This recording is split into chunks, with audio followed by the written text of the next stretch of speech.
Bienvenue dans les 3 minutes de l'AFPRIC, un podcast pour les personnes concernées par la polyarthrite rhumatoïde et les rhumatismes inflammatoires chroniques. Dans chaque épisode, des infos, astuces et conseils qui vont à l'essentiel.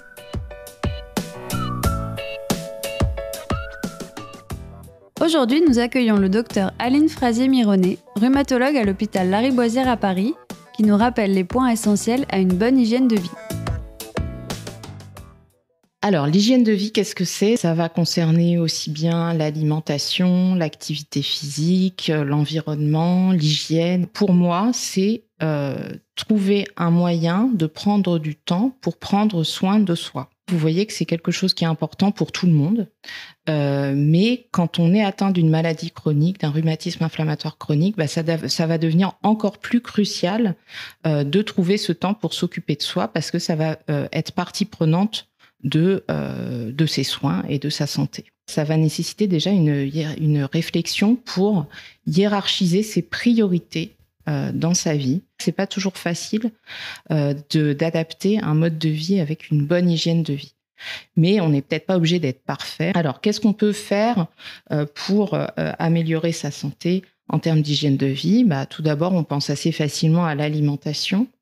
Alors, il n'y a pas de régime miracle et je vous renvoie aux recommandations qui ont été faites par la Société française de rhumatologie sur l'alimentation.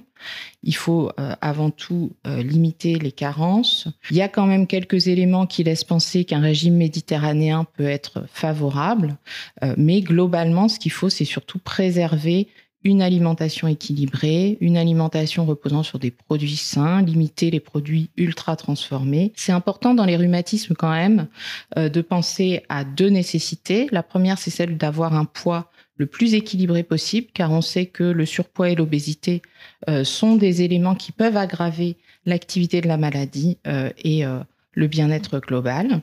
Et puis aussi de se préserver du risque de maladie cardiovasculaire qui est augmenté dans les rhumatismes inflammatoires et du risque d'ostéoporose. Vous allez trouver aussi l'activité physique. Alors l'activité physique, c'est pas forcément faire du sport, mais c'est bouger.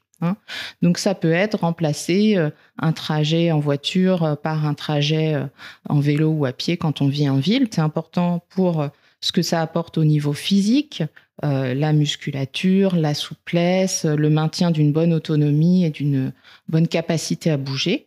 Mais c'est aussi important pour ce que ça apporte au niveau mental, parce que souvent, le temps où on fait son activité physique, c'est aussi un temps où on se vide la tête. Et ça peut être vraiment bénéfique à la fois sur le moral et sur le sommeil. Il y a une autre chose qui est importante pour votre hygiène de vie, c'est d'avoir un rythme de sommeil régulier et adapté à vos besoins. Il y a un autre élément de l'hygiène de vie, c'est le tabac. C'est vraiment quelque chose d'important d'arrêter de fumer quand on fume parce que c'est un vrai élément qui est, vous le savez tous, mauvais pour la santé en général, mais qui a aussi une influence négative sur les rhumatismes inflammatoires et les risques qui les accompagnent. Quand on est fumeur, c'est très très important de se faire accompagner et il y a aujourd'hui quand même des bons moyens d'arrêter de fumer avec l'aide qu'il faut, les substituts qu'il faut.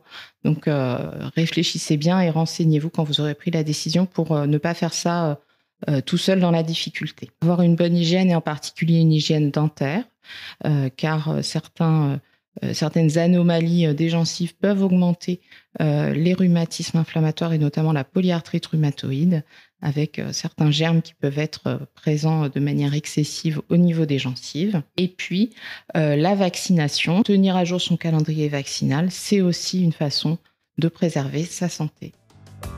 Merci Dr Frazier-Mironnet pour cette intervention. Ça vous a plu ? N'hésitez pas à vous abonner, liker et partager notre émission.